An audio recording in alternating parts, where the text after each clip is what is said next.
Mr. Farage for 2 minutes.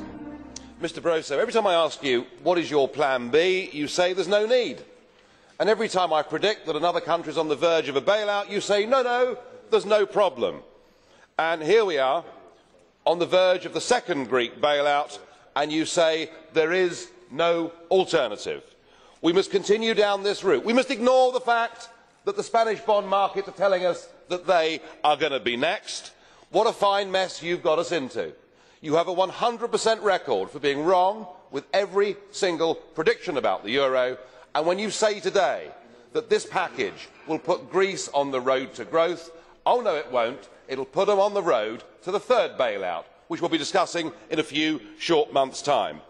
I have to say, I find it a truly sickening sight to see the country that actually invented democracy being bullied by you and the increasingly appalling International Monetary Fund, and being told they have to accept this austerity package. They have to accept cutting their economy to a level that will put them into a total economic depression. They are told there is no alternative to this.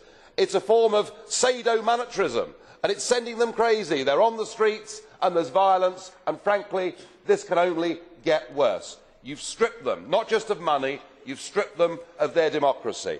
So what good Europeans, really good Europeans, would do is to provide an alternative, to help the Greeks re-establish their own currency, to allow them to devalue, to let them to renegotiate their debts because their debt to GDP ratio has passed the point of no return.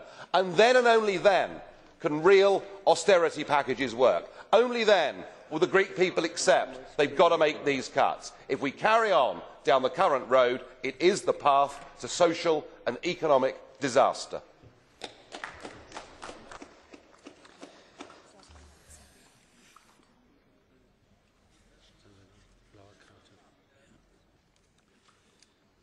Herr Tzavela hat sich mit einer blauen...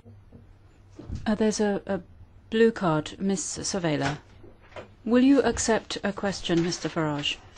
Yes. Thank you very much, President. I have the following question for Mr. Farage. I would like to know what the external debt is of the United Kingdom, and whether he thinks that the UK should be using isolation as a policy.